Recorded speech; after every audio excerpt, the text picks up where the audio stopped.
নিষিদ্ধ করা হলো বিড়ি, সিগারেট, গুটকার মতো নেশাজাত দ্রব্য।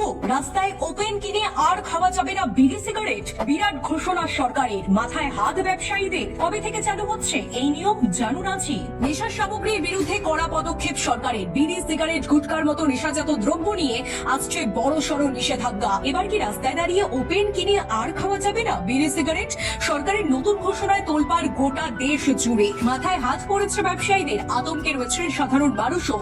সত্যি কি এমন কড়া নিয়ম চালু হতে চলেছে? কবে থেকে কার্যকর হবে এই সিদ্ধান্ত? জেনে নিন বিস্তারিত। জনস্বার্থ রক্ষায় বড় সিদ্ধান্ত নিল ওড়িশা সরকার। 2026 সালের 22শে জানুয়ারি থেকে রাজ্যে বিড়ি, সিগারেট, গুটখা, তামাক, খৈনি ও জর্দা সহ সমস্ত তামাক ও পান মশলাজাত পণ্যের উপর সম্পূর্ণ নিষেধাজ্ঞা জারি করেছে ওড়িশা সরকার। এই নিষেধাজ্ঞার আওতায় সংশ্লিষ্ট পণ্যের উৎপাদন, প্যাকেজিং, বিতরণ, মজুদ এবং বিক্রি নিষিদ্ধ করা হয়েছে। রাজ্যের স্বাস্থ্য ও পরিবার কল্যাণ বিভাগ এ বিষয়ে একটি সরকারি বিজ্ঞপ্তি জারি করেছে। স্বাস্থ্য দপ্তরের নির্দেশিকা অনুযায়ী নিষিদ্ধ তালিকায় রয়েছে গুটখা, পান মশলা, জর্দা ও খৈনি সহ সমস্ত তামাকজাত পণ্য। সরকারি সূত্রে জানানো হয়েছে এই নিষেধাজ্ঞার সমস্ত প্যাকেটজাত ও খোলা তামাকজাত দ্রব্যের উপর প্রযোজ্য হবে। অর্থাৎ যেভাবেই এই পণ্যগুলি তৈরি, বিক্রি, সংরক্ষণ বা ব্যবহার করা হোক না কেন, তার উপর সম্পূর্ণ নিষেধাজ্ঞা কার্যকর থাকবে।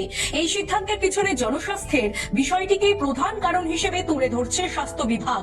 সরকারের মতে জর্দা, খৈনি, গুটখা ও অন্যান্য তামাকজাত দ্রব্য ক্যান্সারের অন্যতম প্রধান কারণ। শুধু তাই নয়, পান মশলা, পান, সুপারি এবং পাতাজাত পণ্যগুলি স্বাস্থ্যের জন্য মারাত্মক ক্ষতিকর। স্বাস্থ্য বিশেষজ্ঞদের তথ্য অনুযায়ী আন্তর্জাতিক ক্যান্সার গবেষণা সংস্থা এবং বিশ্ব স্বাস্থ্য সংস্থা তামাকজাত পণ্যকে ক্যান্সার সৃষ্টিকারী হিসেবে চিহ্নিত করেছে।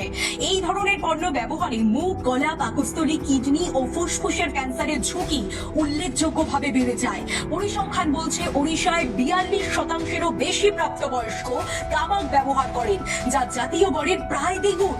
শিশু ও তরুণদের মধ্যে এই অভ্যাস দ্রুত ছড়িয়ে পড়ায় মৌখিক স্বাস্থ্যের অবনতি এবং দীর্ঘমেয়াদী রোগের আশঙ্কা বাড়ছে ওড়িশাতে।